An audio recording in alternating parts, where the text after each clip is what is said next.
All of us, we grow older, experience pain, whether it's a back pain that won't go away or knees that hurt. Most of us learn to live with it. We don't even go to the doctors. And that is why we're here today, to understand and what is arthritis with a distinct panel of doctors. Hello and welcome to Decanival's special edition on World Arthritis Day. My name is Listi Prabhakar and today we are going to be understanding the impact of arthritis and joint pain.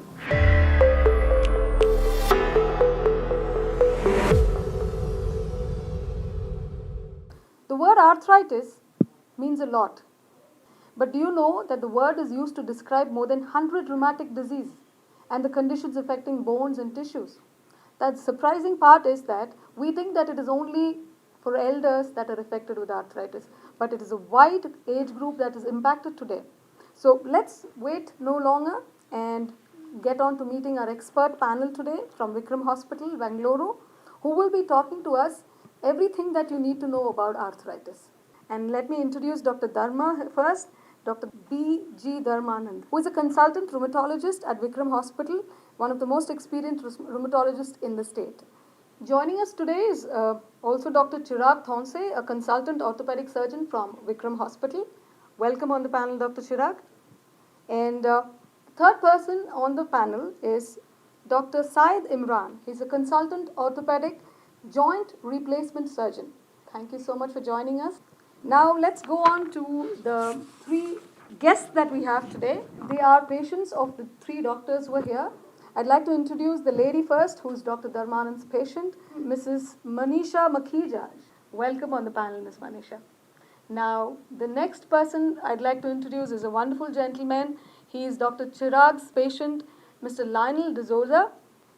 Welcome on the panel, sir. Third person is a patient of Dr. Syed Imran, and we have Mr. Faizullah Khan.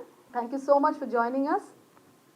If I'm going to say that I have a joint pain or I have a knee pain that has been bugging me for a long time, I would never think it is arthritis, right? I would just think it's probably too much of stress, too much of climbing the stairs, or maybe walking with heels for a long time. As a lay person, how do I know which pain is what? Is it arthritis or is it rheumatoid arthritis or what is it? So how do I look at it, Dr. Dharman? Very good question. So aches and pains are extremely common in society.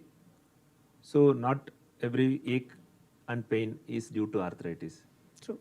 If the pain is localized to a joint and if the pain begins after an injury or after an unusual activity and doesn't go away in a day or two, that might mean that you might have some problem in the joint, and we may have to start thinking whether I should see a doctor or not. And there are many types of arthritis. What I'm talking about is predominantly knee pain. And if you develop a pain in the small joints of the hands, small joints of the feet, and you start feeling stiff for hours together, you wake up in the morning, feel stiff for a few minutes, and we become all right. But if you remain stiff for more than an hour, then that might indicate that you may have inflammation in the small joints of the hand. So that's the time we should start thinking of meeting a doctor. Coming to which doctor to see, Okay. so it depends upon where you live. If you are in a city like Bangalore, you have a luxury of seeing a rheumatologist and orthopedic surgeon very easily. But wherever you are, it is better to see your family doctor or a general practitioner, and they will make the preliminary evaluation and decide whether that patient requires a referral to an orthopedic surgeon or a rheumatologist. Okay. So morning, when we have these joint pains in the morning, and after, let's say, 10 minutes, it goes off, it is still something that we should consider visiting a doctor? Is that what you're saying? If it persists beyond a few months, few weeks, see, if I got a viral infection, you may feel the joint pains and stiffness for few weeks and few days to few weeks. If it doesn't get better, or if it is progressively increasing in severity, and if it's every day? If it is there persistently every day, and it keeps on increasing in intensity over the next 10 days, 10 period of time, then you should start thinking of going to a doctor. What is the difference between arthritis and rheumatoid arthritis? Arthritis is a general term. Arthritis is like if you have inflammation in any joint, that means you have arthritis. Rheumatoid arthritis is a particular type of arthritis which is an autoimmune arthritis which can affect relatively younger women, and it can affect any joints of the hand Okay. or any joints of the body, and affects more than say 10 joints most of the time. Okay. So that causes inflammation in the joints. If not treated, it can lead to deformities and difficulties for the patient. So rheumatoid arthritis is a type of arthritis. We call it as a polyarthritis. Poly means more than 5 joints are affected in this. So arthritis is a generic term. Like any, there are hundreds of types of arthritis as you told earlier. Osteoarthritis is one particular type of arthritis. Gout is another type of arthritis. Like that, rheumatoid arthritis is the most common arthritis which can affect multiple joints. Oh, okay. Okay. That was something new I learned today. Thank you so much. What are the common complaints, Dr. Chirag, that you see in a hospital when people come to meet you? And many of us think that arthritis is only for the old, right? And we think as people grow older, they complain. We hear our parents saying, we got back pain, I can't sit down, I can't sit on the floor. So we always think and associate arthritis to aging. But how is it a true or is it a myth? Do you see people with young kids, teenagers having arthritis? Because that would really surprise me. Yeah, see now, arthritis when, as Dr. Dharmanand said, arthritis, the word itself is a broad spectrum word now. Arthritis could simultaneously affect the elderly age group or even the younger age group. It depends upon what kind of an arthritis we are talking about. Now, joint pain per se, it could just not be because of arthritis. It could be because of an injury. It could be because of an overuse, an abuse, or else some sort of variations in the blood markers, like a uric acid. All these things can lead on to, or even some vitamin deficiencies, like vitamin D deficiency can cause aches and pains in the joints and the body. Now, to talk about arthritis per se, the age-related arthritis is called the osteoarthritis. Basically, it's the wear and tear of certain part of the body. Most commonly the knee, the hips, the shoulders, so on and so forth. Even ankle is not very rare. Middle-aged individuals can develop this kind of wear and tear because of certain other factors. May it be some other skin lesions like psoriatic arthritis. People who have psoriasis can develop arthritis. Rheumatoid arthritis, as Dr. Dharmanand said, rheumatoid arthritis is a blood-related arthritis. It can affect younger age group or a middle-aged group. People who have had previous injuries to the knee, a neglected ligament injury in the knee, a neglected trauma or fractures in any part of the joint, this can lead on to an early onset of osteoarthritis. Children, there's something called a juvenile rheumatoid arthritis, which starts off in a juvenile age group, which can affect multiple joints in children. Rheumatism can affect very young age group. So it's a broad spectrum. When we talk about arthritis, we need to probably talk about the entire spectrum of arthritis. But yeah, World Arthritis Day, we usually mark osteoarthritis. Now, what is the market leader here? It's osteoarthritis. Yeah, it's osteoarthritis. It's wear and tear. And as you rightly said, India is going to be the market leaders for my God, that's really osteoarthritis. Scary, Yes, that's because of the kind of occupation we are involved with, the awareness in the rural population, the joint care. Patients do not come to us at an early stage. They do come to us in a very, very later stages. So yes, of course. So these are the factors which we need to keep into account. Why the incidence of osteoarthritis or any form of an arthritis is increasing in India. So awareness is something. Joint care is the second thing. And of course, the occupation, nutrition, so on and so forth. Thank you, Dr. Chirag. My next question is to Dr. Syed. Doctor, for many years we were told that arthritis has no cure. Has it changed today? And are there surgeries or we are just talking about pain management? So what is the current situation today? I mean, if you ask me whether arthritis has a cure, arthritis has no cure. But we'll, just like how diabetes and hypertension are, you learn to live with it. Okay, now what are the problems that an arthritis can cause? It can cause pain, which is not coming down with medication. Correct. It is hampering your walking. It is hampering your daily activities, wherein for you to go to the washroom is painful. You're not able to have a good night's sleep because of the pain. That is when you start addressing it. Okay, and how do we address it is, by doing, I mean, first, there are many ways to address it. First, we start with the conservative measures. In case conservative measures with medications, exercise, weight loss, and other modalities, including physiotherapy, in case it is not coming down, then there are a few interventions we can do, like a few injections into the knee. Even in that is not helping, then we go to the joint replacement.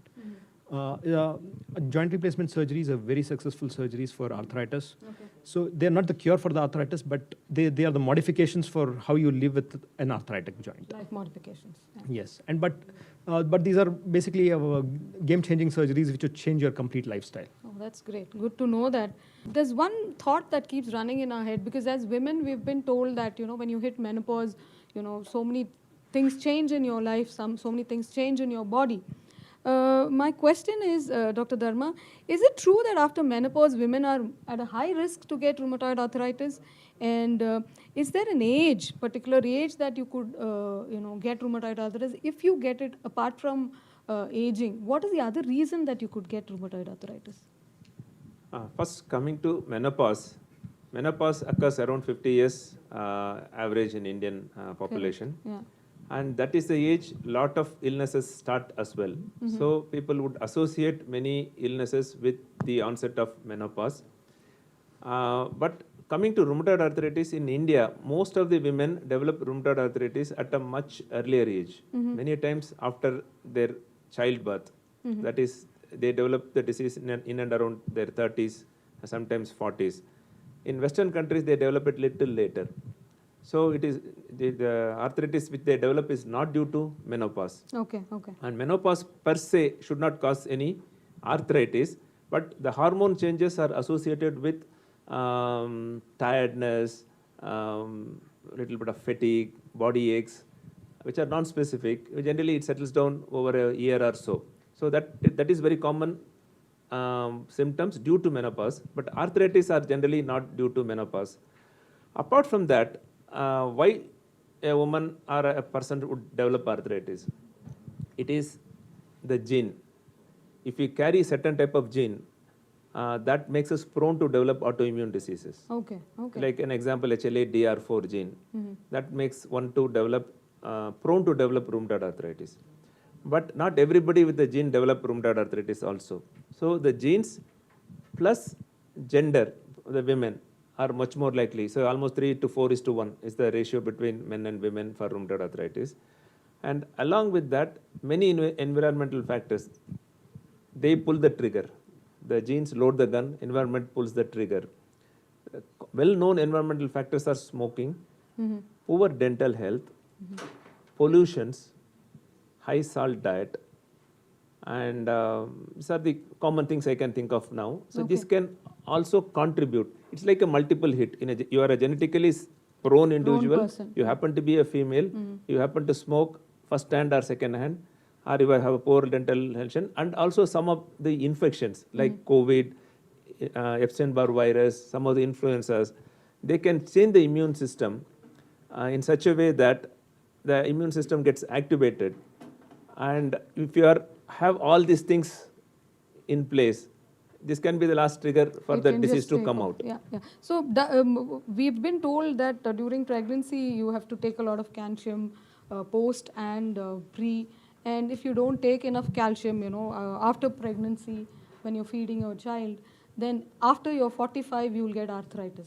Is that a myth or is it actually true? It is a myth.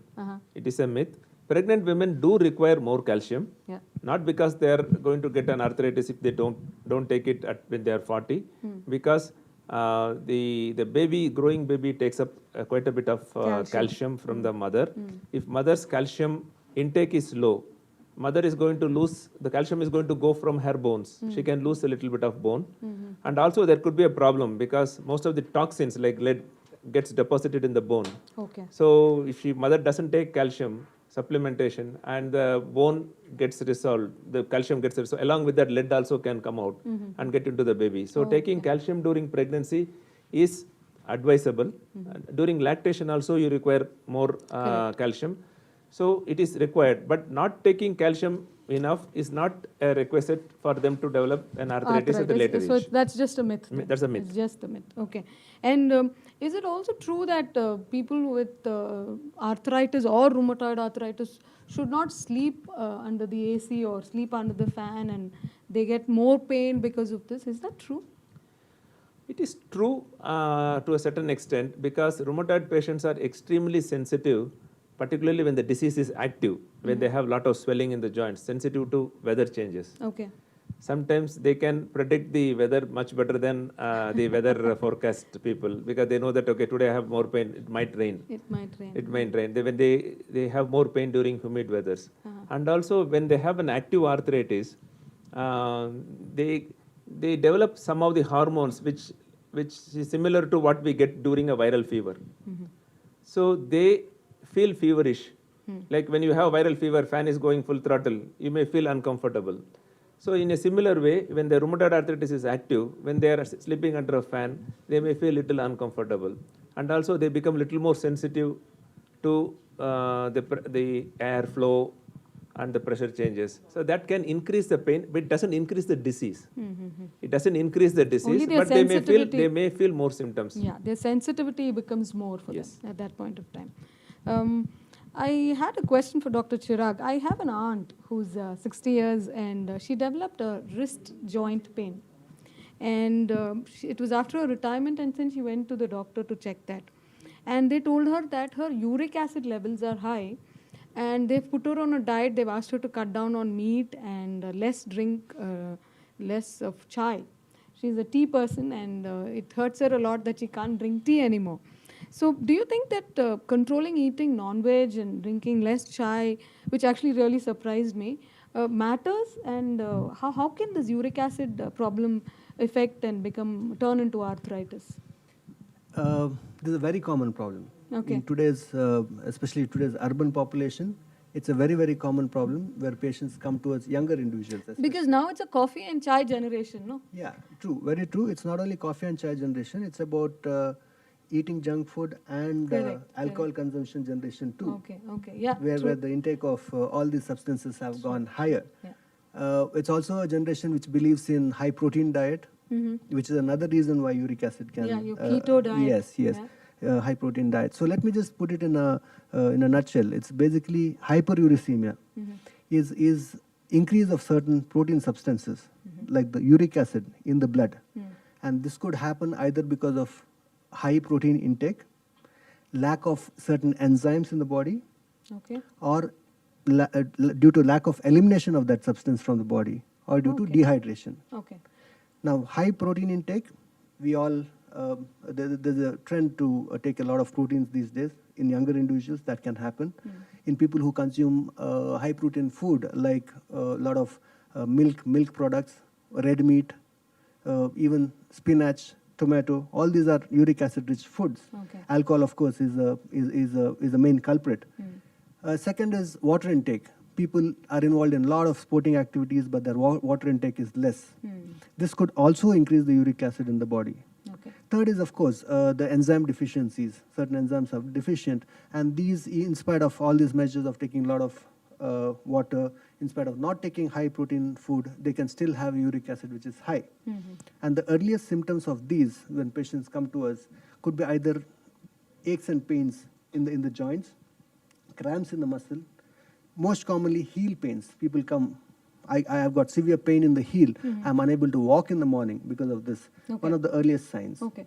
Tennis elbows, tendinopathies, and then comes these kind of a joint pain, smaller joints like the foot joint pain. Most commonly, it's inflamed, swollen, tender, angry, basically. I'm unable to wear my footwear. Correct. That's what the patient tells me. And then comes these odd symptoms like wrist pains, backaches, so on and so forth. Basically, it's a disturbance in the body. Body is not able to handle this, and it wants to show it up in some way, and it shows up in any way. Yeah. No, so which means that we should have a balanced diet, right? We shouldn't go more protein or more milk products. You know, we should have a balance. Yeah. Now, as far as your auntie, I don't think her chai and coffee is a culprit there, because that's normal in Indian scenarios. Okay. Maybe she needs to be evaluated in terms of her uric acid levels. She needs to be evaluated in terms of her diet. Okay. What is her daily water intake, and probably some enzyme evaluations could be necessary. Dr. Dharma, my next question is to you. We're living during this COVID pandemic now, and what is the situation for arthritis patients? Because can they, if they are under a medication, can they go for the COVID vaccination? Or if they can't, then what do they do next? How do we look at this at all? Yeah. COVID has affected patients with rheumatoid arthritis enormously.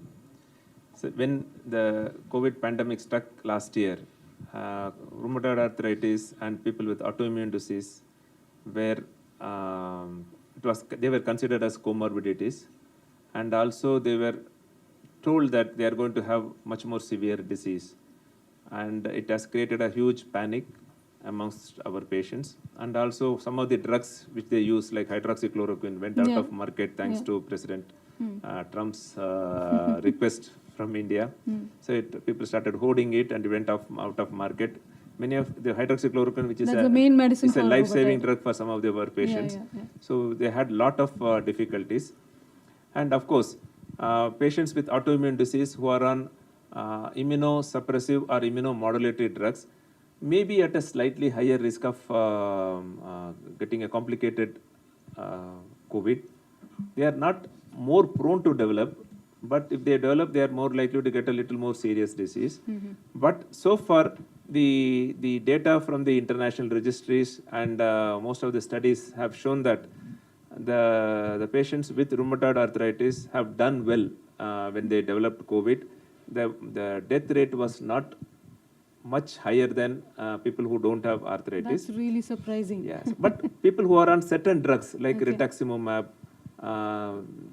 the group of drugs called JAK inhibitors, they had a little higher mortality because they suppress the immunity, particularly which is relevant to the antiviral immunity for the patient. They affected little more, and they had a slightly higher mortality. Okay, thank you so They much. can take the vaccines. But they can take They vaccination. can take the vaccines, but they are on certain drugs. They may have to stop the drugs for a week after the vaccination. Okay. Dr. Syed, I wanted to ask you, people with arthritis are more prone to fractures, are they? Yes, arthritis patients are a little more prone to fracture. Reasons being two. Okay. One is because of arthritis, they may not be loading the joint. When I say loading the joint, they may not be doing normal activities, wherein they are mostly bedbound because of the pain. Okay. So what happens when you're not loading a joint, when you're not really walking, is your bones start to become weak. Okay. So, and then when they start loading it, they are prone to a fracture. This is one reason. The other reason is because of arthritis, patients develop deformities. When I say deformities, what do I mean by deformities is the legs would start bowing out. They can start bowing in or bowing out, because of which the normal biomechanics change and there is stress at unusual points. Certain joints. Stress at unusual points Unusual in the bone. points, In the okay. bone, if there is a curve, Okay. the bone should be loaded straight. If there is a curve, just at that apex of the curve, you can have a fracture. Oh, that fracture is called as a stress fracture. Okay. So these, to prevent them, one thing is you need to be diagnosed early, treated early, and even if there is a stress fracture, it can still be handled. Oh, great. So when do you come to a point that replacement should be done for a particular joint because of arthritis? When do you arrive at that point? The point at which the patient should undergo a replacement is more subjective. It is how bad the patient is having the pain, how responsive is he to medication, how responsive is he to weight loss, how is he able to adapt to the arthritis and lead a normal life. Has a sleep pattern be changing in case the pain is disturbing him enough, whereas it is impairing his mobility, the pain is a little too much, disturbing his sleep, that is the right time to get a replacement done.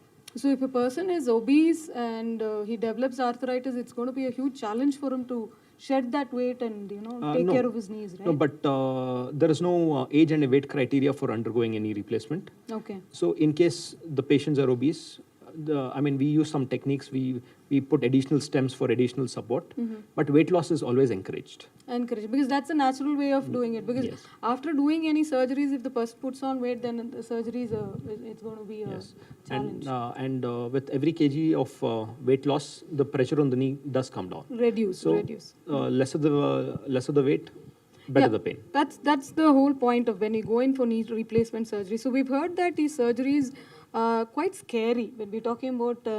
So what is the situation today in Bangalore? What is the latest advances in joint replacement surgery? If you look at Bangalore, the patients here are more well educated. They are more adaptable to new things. They're not inhibited by the age-old customs, and then things are much better, much more advanced level. They have more information. The patients are more educated. So the more the educated the patient is about a joint replacement and other things, They can understand better. they can the understand challenges. better, and it becomes our job easier. Easier. Wherein they themselves know what are the limitations and what are the expectations. So they generally lie in the same So spectrum. that way, Bangalore is better for the Yeah, doctor and- and the patient. For everyone, not For just everyone, Bangalore. We yeah. have a lot of patients which fly in internationally also, just for these knee replacements. So, they do it here in about 3 weeks. They're back to their They're back countries. to the countries. And Nice. coming to the latest advances, what you were talking about, we try and adopt into something known as enhanced recovery after surgery. These are the set of protocols which starts from even before the patient is admitted, wherein we optimize his health. We make sure the patient is on a very good, our anesthetist team is a very good team, wherein they make sure the patient is pain-free. And then we have a very quick physiotherapy protocols, wherein the patient is discharged by day 3, 75% of our patients get discharged. Day 3. Day 3, day 4, Oh, great. 73% of our patients are discharged. Even before discharge, they would be able to independently use the washroom and back. Okay, good. That's great. That's great. And this question is for the orthopedics. Either Dr. Chirag or Dr. Said can answer. So, what are the new treatment options that we went through? What are the surgical options for the younger individuals who have arthritis? Yeah.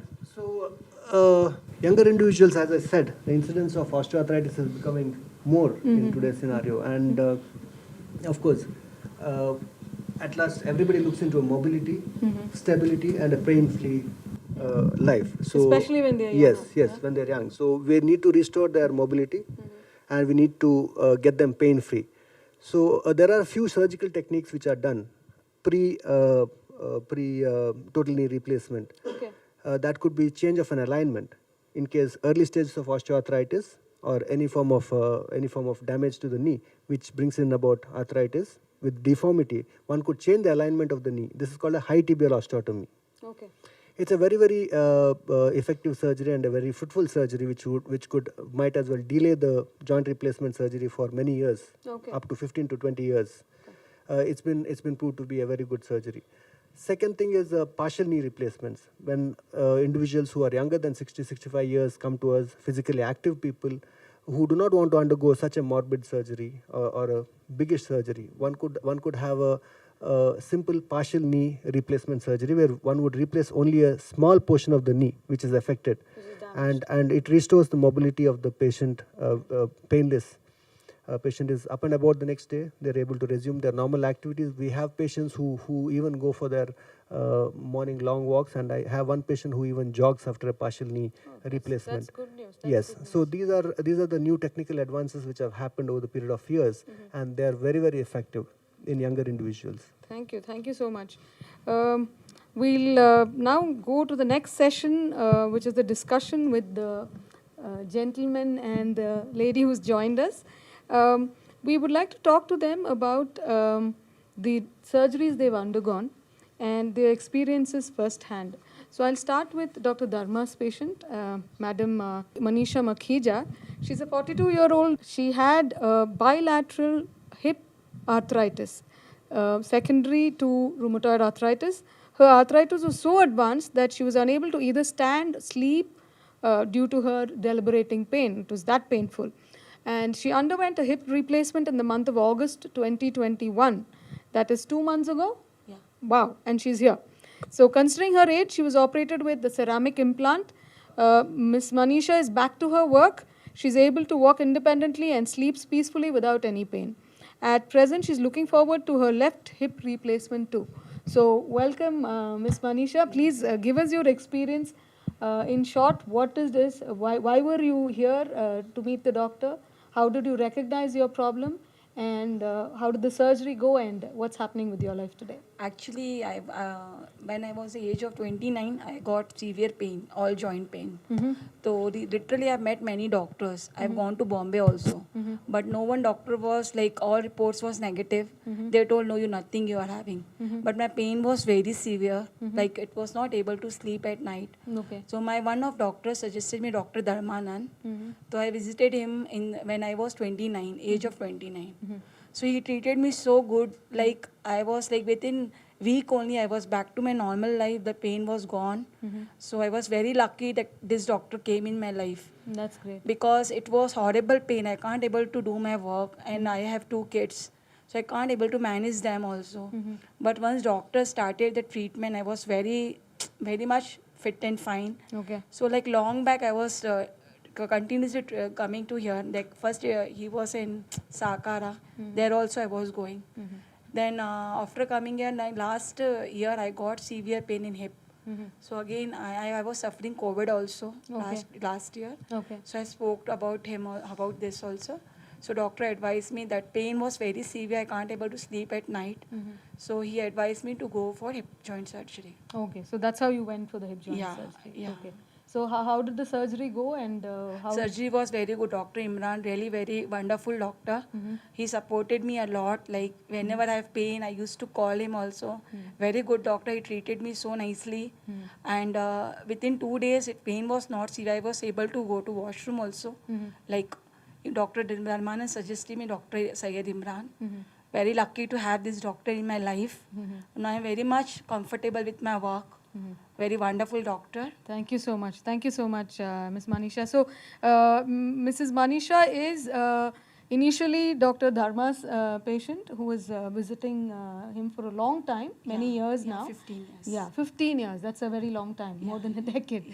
Then, now for your hip replacement, you came to Dr. Imran, right? Yeah, Dr. Dharmanan suggested me Imran. Doctor. Okay. Dr. Yeah. Imran, you want to say something about your patient? No, I think she's done wonderfully well. I think you're discharged on third day, if I'm not mistaken. I think the Tuesday I surgery. got surgery. Thursday. Yeah, Thursday she after was 2 days, up and about walking. So, no pain now. No She's pain actually a caterer by profession.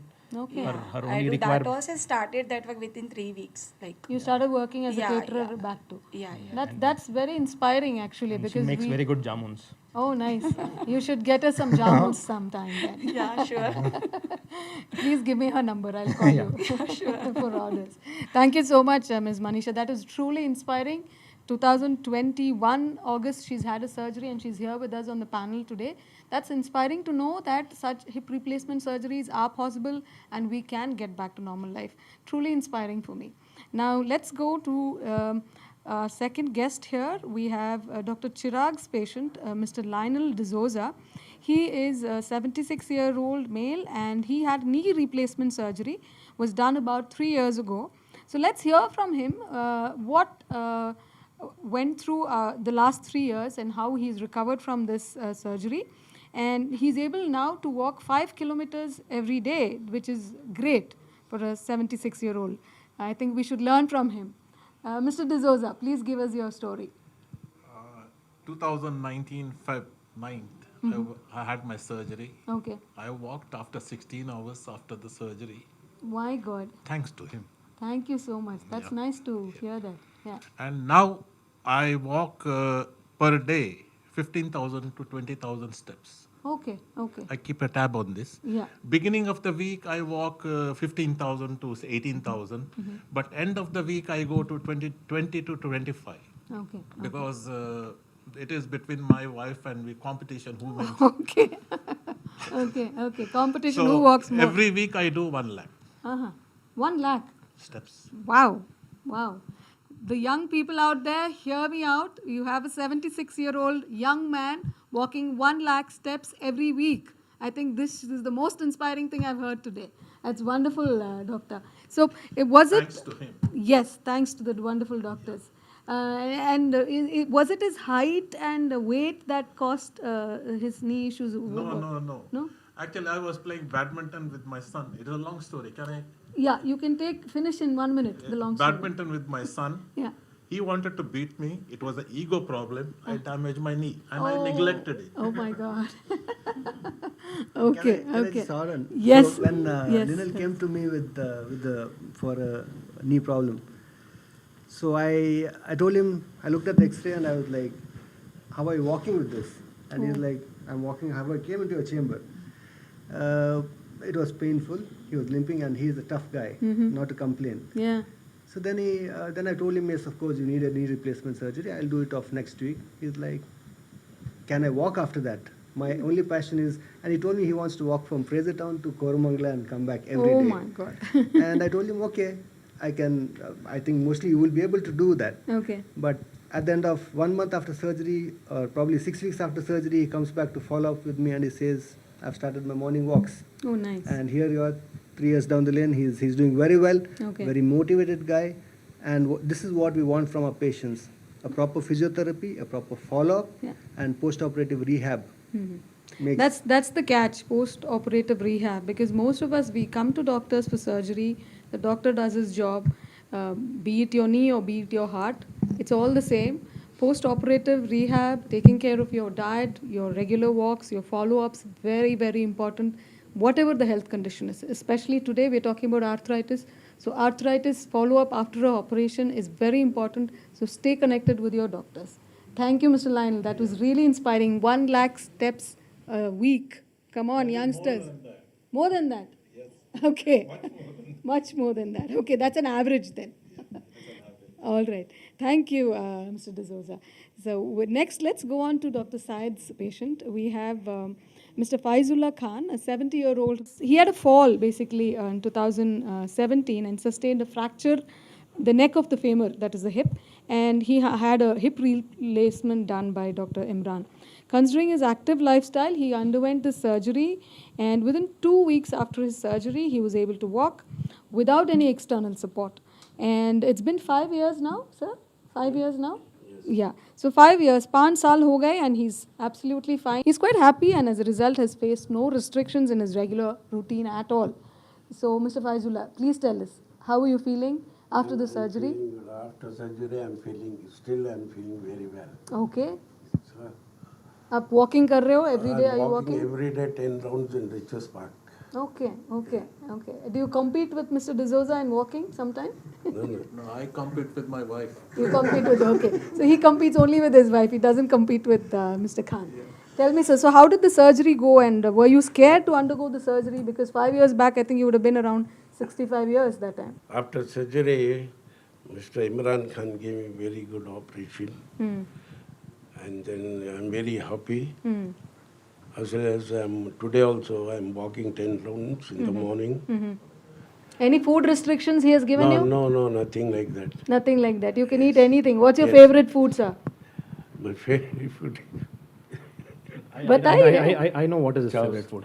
Even post surgery, the first thing he asked me was, when can I eat biryani? Ah, see? So you enjoy your food, there's no food restrictions? No, nothing like that. You do your walks every day? Yes. Okay, that's wonderful to hear. You want to share anything else, sir? I'm sure he must have come in your bike today.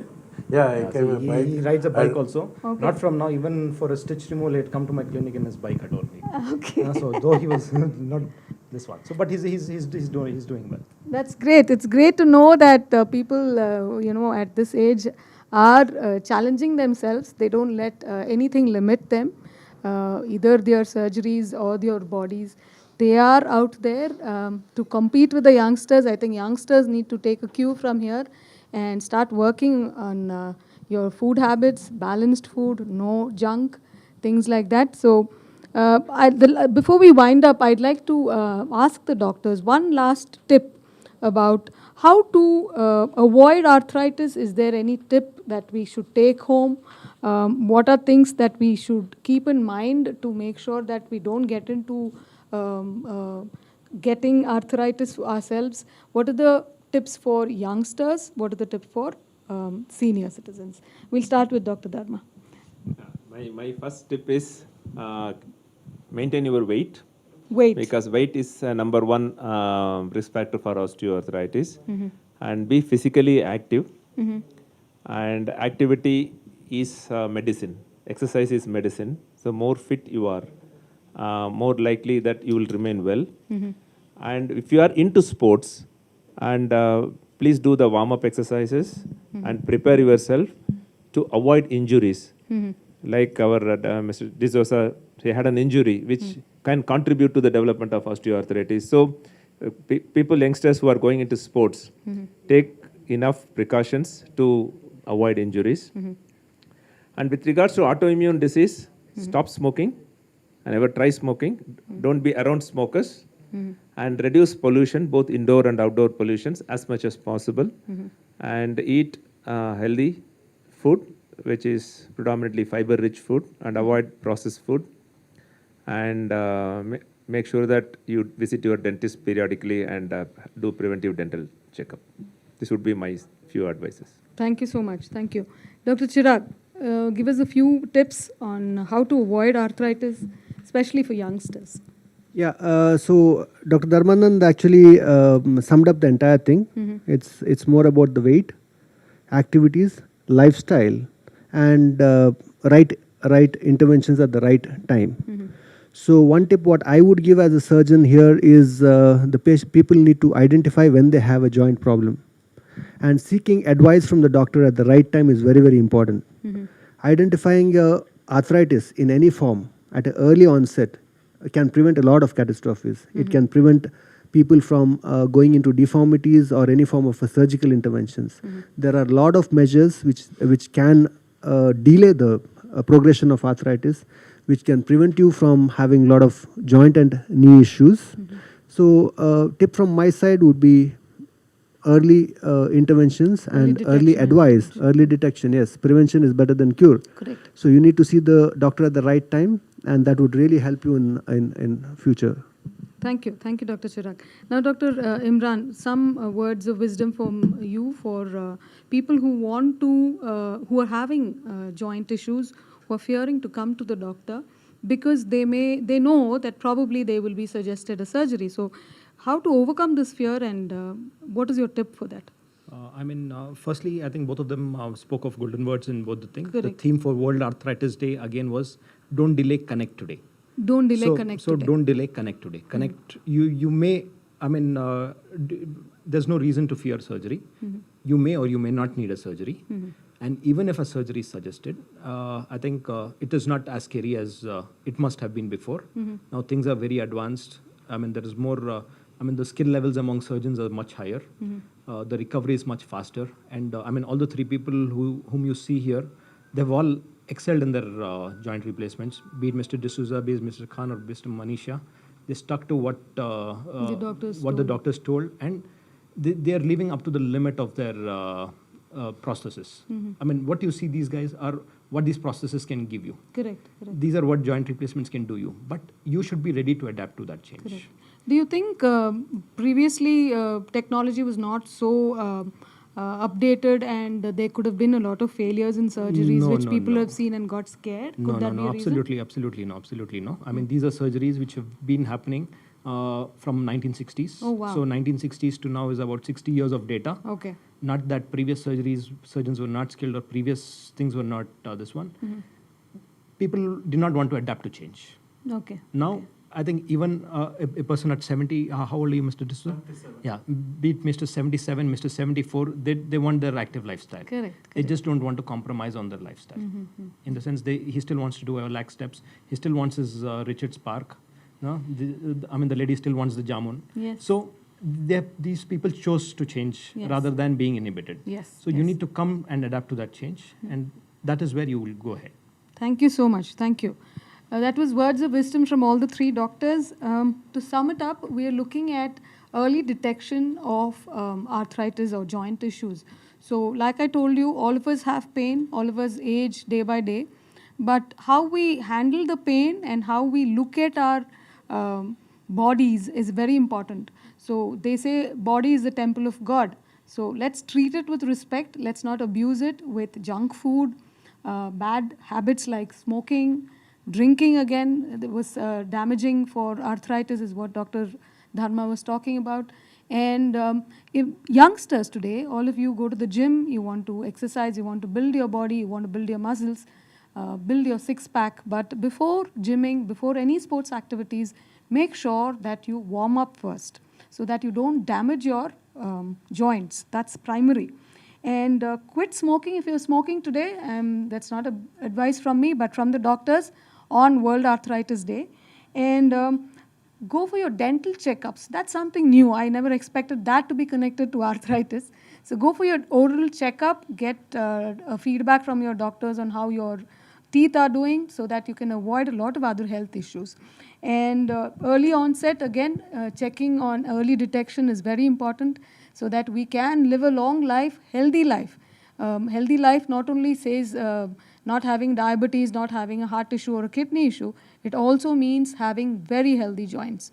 So thank you, doctors, for joining us today. Thank you so much, the wonderful lady and the young gentleman who joined us today. So we'll call it a wrap. This is a special show that was culminated and curated by DH Brand Spot for Vikram Hospitals, which is today a unit of Manipal Hospitals. I'd like to thank everyone who joined us. I thank the viewers who are watching us today. Have a good day and stay safe, stay healthy. Thank you so much.